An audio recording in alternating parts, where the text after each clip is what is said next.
So as many of you know, or at least some of my subscribers know, I picked up Absolute Flash 2 weeks ago or something like that, and I absolutely loved it. I didn't think I was going to like the Absolute Universe, but I picked up Absolute Flash, fell in love with that novel, and then decided I need to buy all the different issues of the Absolute Universe and see which ones I like and which ones I want to continue to buy. So I bought the first issues of Absolute Batman, Absolute Superman, Absolute Wonder Woman, Absolute Flash, and Absolute Martian Manhunter. For Absolute Batman, I went into it very doubtful. I was not confident in the fact that so many people were excited for it. I did not like the design of the bat symbol at all. I did not really like the design of his suit or anything like that. And the start of this comic was very, very slow. It was interesting, yes, but it was still very slow. And then seeing all these name-dropped characters that might actually be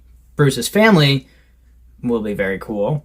I mean, it feels kind of like a Your Friendly Neighborhood Spider-Man kind of deal. I liked the story. The story was good. It got very interesting at the end of it, and it made me really want to move on to the next issue. But the suit has not grown on me. I don't know if it might as I continue to, but right now it still has not grown on me. It's very scary. It's very Batman trying to scare criminals kind of deal, but it's not very Batman. It doesn't feel very Batman. It feels more like when Red Hood was trying to become Batman after the whole dead Batman arc in the comics.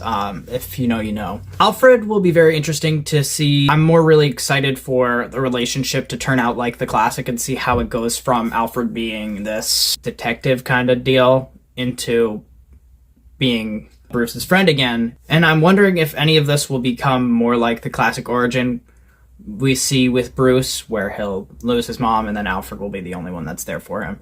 The ending was super compelling, and it's interesting to see that character. I'm not going to spoil it so that you can still go read it if you want to. But that was super compelling. It really made me want to go buy the second issue, and I'm very excited to see more of that last reveal. Wonder Woman was an amazing, amazing issue. I got chills while I was reading this. Like, I've been really trying to get into Wonder Woman for the longest time. I never ended up buying anything. This was actually the first of Wonder Woman comics that I bought, and I wish I had bought so many more now that I've read this comic. Cersei and Diana's relationship throughout this, and Diana's growing up in hell, was amazing. I think Cersei caring about Diana and really just loving her, just Diana's entire character being the reason why so many of these monsters and demons and lost souls all love her, was just amazing. I really like that theme, and I hope we continue with that theme going forward, where people just are compelled to love Diana. There was still some good humor in this very serious story so far. The suit and character design were done so well, and I'm excited to see how she will use love to change more monsters or villains for the better in the future, and I'm definitely going to be picking up more of these. This was probably my favorite of the issues that I've read so far. The first Absolute Superman comic really redefines the moniker Man of Steel. The class of society was super good to see, and seeing how these people are trying to just push away all the hurt that the higher class is doing to Krypton, and I'm very, very curious to see how that works. And I think the parallels between Krypton's climate change and Earth's climate change is very, very interesting to see. Dealing with real issues like this are amazing to see. I really like seeing real issues dealt with in comic books and other superhero media. I'm excited to see more of Lois in this army form, I guess. And I want to know more about the Kent farm and how it will actually play out to be a part of his origin, because I know he didn't grow up fully on Earth this time. He's kind of grown up some on Krypton and some on Earth, and I'm really excited for more. The suit and character design are some of my favorites for Superman. I really like the long hair, and I like how much the emblem pops on his chest. My overall thoughts of Absolute Flash, number one, was that I was super glad we're getting Wally West's Flash more recognition, even though we've already had a ton of Wally West Flash comics and renditions before. But this new take on his origin and just having a younger Flash again is something that's super interesting, And I really, really liked how they dove into fleshing out his relationship with his father, at least in this first issue, and how he really doesn't know if his dad is with him or against him, and watching him struggle with that and watching him try to find other male role models in his life was very good. I liked seeing his relationship with Barry and seeing how Barry was the Flash before him, but he was some different version of the Flash, and that reveal ending was insane, and I was not expecting that at all, and I genuinely freaked out when I saw it. I won't spoil it just in case people want to still go read that, but yeah, I thought it was done very well, and I'm very, very excited for the second part of this, and I can't believe that I have to wait a whole another month for it to come out. The artwork was fantastic, the storyline was super good, and I loved the character design, and I'm super excited to see what they do with the costume and everything else like that. The Martian Manhunter just design for his Martian form was ridiculous. I wasn't expecting him to have one eye, let alone just look like that.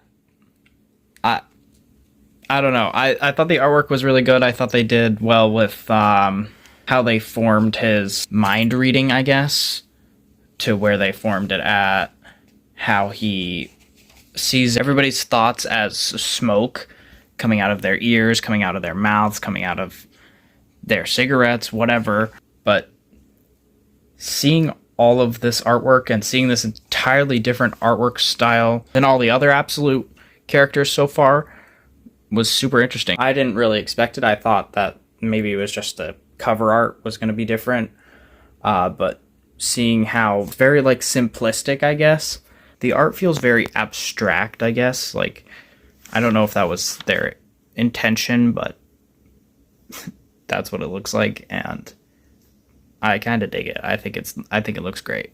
That reveal at the end where he does finally fully realize that he is a Martian and he remembers that he's a Martian was ridiculous. I liked to see that little artwork on the end page that if you hold up to the light, it shines through the book and you can see his a Martian form over his human form. And then the Martian Mindhunter reveal instead of the Martian Manhunter reveal at the end was interesting. I wonder if they're going to change that or what's going on with that. But yeah, I'm really excited for all of these comics. I really hope that I continue to keep up with these. I just bought some more because I was really, really excited for them.